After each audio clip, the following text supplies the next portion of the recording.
Hari Om. Shri Gurubhyo Namaha. A young woman brings home her fiancé to meet her parents, and after dinner the mother tells the father to go find out a little bit more about the young man. So the father takes him into the study and pours him a drink and starts saying, "So what are your plans for the future?" And the young man answers that he's a Bible scholar, and the father's surprised. That's very admirable, but how do you propose to provide for my daughter? And, how will you get a house for her to live in? Because as you can see, and he points around the house, that she's quite accustomed to a certain amount of comfort. So the man replies, "I will study and God will provide for us."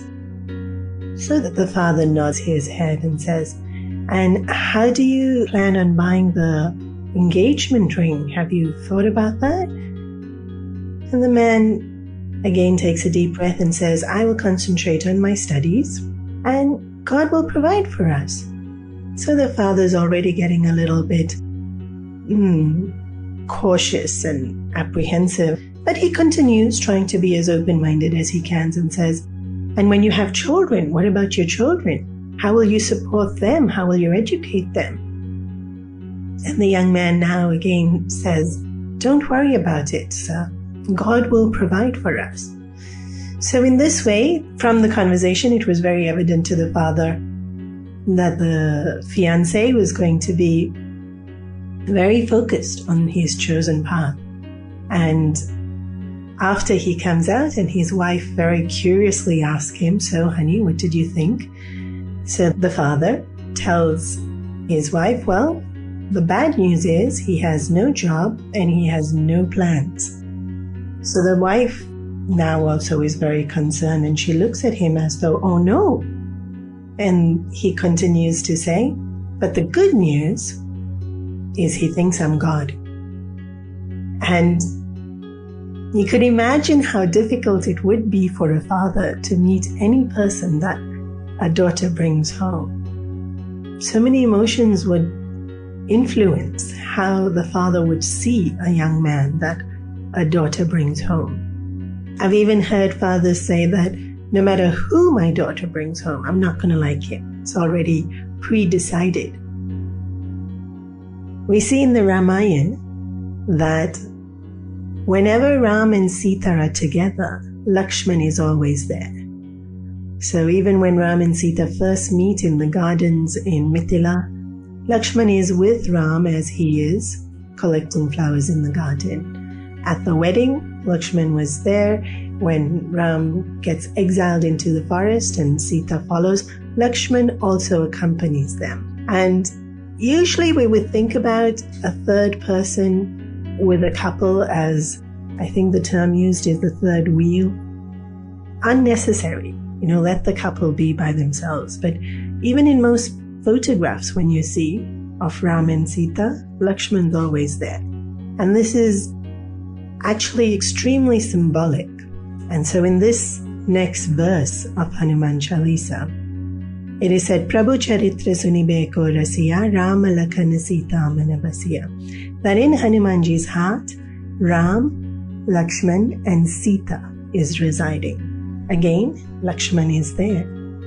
And so Ram represents here knowledge, Sita ji represents devotion, love, and Lakshman represents Vairagya, detachment, dispassion. It can also be seen as Ram represents bliss, happiness. Sita ji represents peace. And again, Lakshman represents detachment. And so in all interpretations of what Lakshman represents, it's always the sense of detachment, which I think we could see in a relationship. Lakshman represents our ability to see things objectively. The word detachment is a bit scary to some, but objective thinking is very desirable, because that's the most clear thinking that we can have. And it's so rare because even in everyday life, we don't see things as they are. A kindergarten class was on an outing, And as the class was on the road going to their excursion, a fire truck passed. They were just driving. It wasn't in response to a call. And so as they pulled up at the traffic light, the children got very excited to be next to a fire truck and looked in, and they noticed that on the passenger seat at the front, a dog was sitting. And anyways, young children get very excited about pets and dogs in particular. And they all started speculating without even being asked why the dog was accompanying the fire truck. And one little boy said, it must be to keep the crowd back when there is a fire and then too many people come and they could get hurt, so the dog helps them to manage the crowd. And another little boy said, no, the firemen take him along for good luck. And a third one said, very, very confidently and authoritatively, no, the dog is taken to find the fire hydrant. Without even being asked, already they had their own interpretations, probably based on their likes or dislikes about pets. Somebody who's very close and fond of their pet would want to see it as good luck. So even in a situation which is so ordinary or generic, we don't see it exactly for what it is, just a fire truck with a dog sitting in the front. Then how much more so for our relationships? And the first thing that blurs our vision will be our emotions. When we're extremely angry or sad, or even when we're excitable, we don't see things clearly. We see it through the color of whatever emotion it is we're feeling. And even when we become very attached to a person, and so we see in terms of if my brother or my sister tells me about the person they are dating and invariably talks to me only when they are upset, and so tells me all the negative things about that person, even before I meet the person they are dating, I'm already colored in my perception.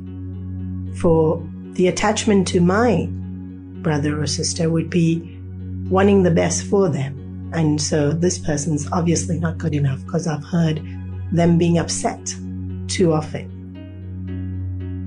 We don't see it necessarily as it is. We see it through our emotions or through our attachments.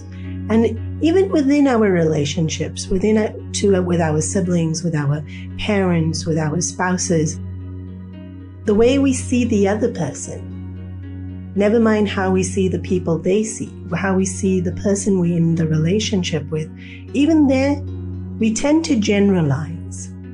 And so we'll say this person's always very responsible or always irresponsible.